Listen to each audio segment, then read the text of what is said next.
So 10 years ago, Drew Manning decided to put himself into his client's shoes. He gained 75 pounds to understand the struggle of losing weight.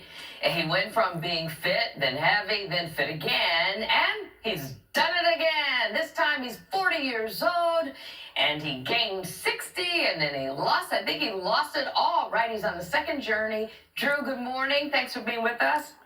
Good morning. Thank you for having me here. It's a pleasure. Did you lose it all the second time around?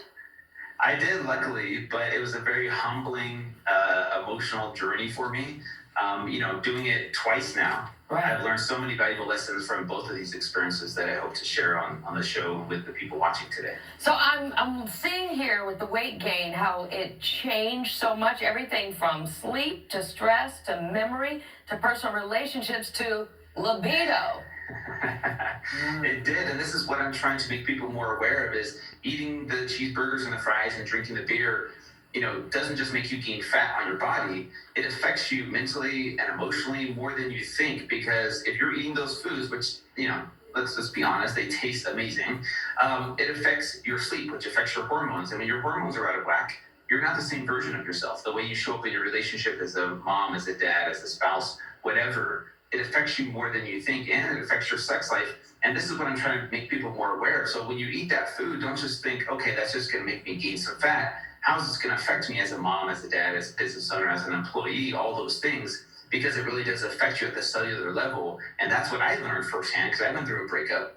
And that was probably one of my most sad, lonely, depressing experiences of my life.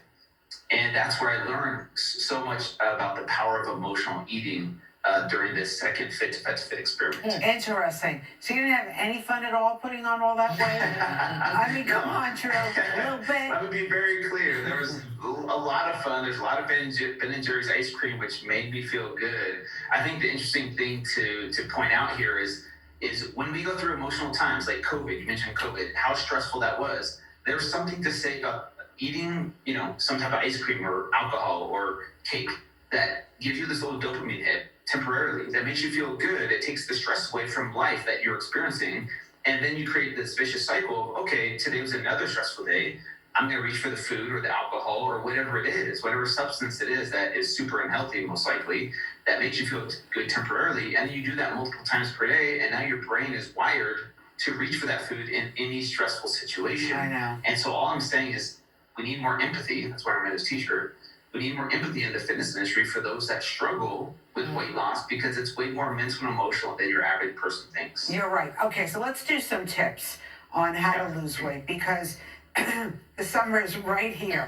We can see the light at the end of the tunnel. And for those of us, whether you put on a few pounds or whether you put on a lot of pounds, we need to get it off.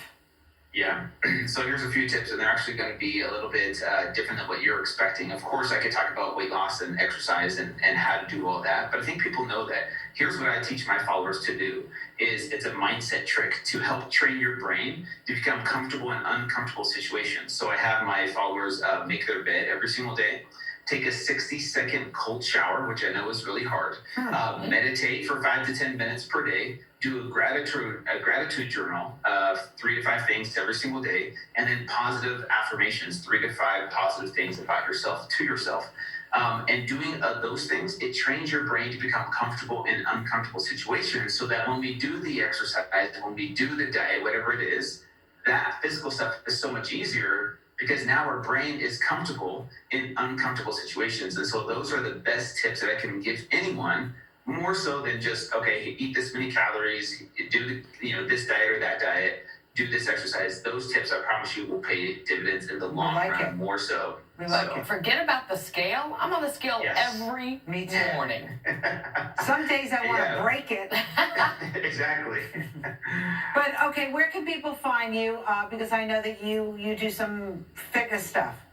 Yeah, so it's super simple. Just Fit2Fat2Fit.com with the number 2 in between. So Fit2Fat2Fit is all my social media handles. I'm out there on Facebook and Twitter, Instagram, TikTok, all the stuff to help educate people on this mindset shift that needs to happen for a true lifestyle change. Would you do this ever again? Oh my gosh, so you guys, no way. I mean, I said that before, but I did it. So I don't plan on it. So. All right. I say the same thing every day too.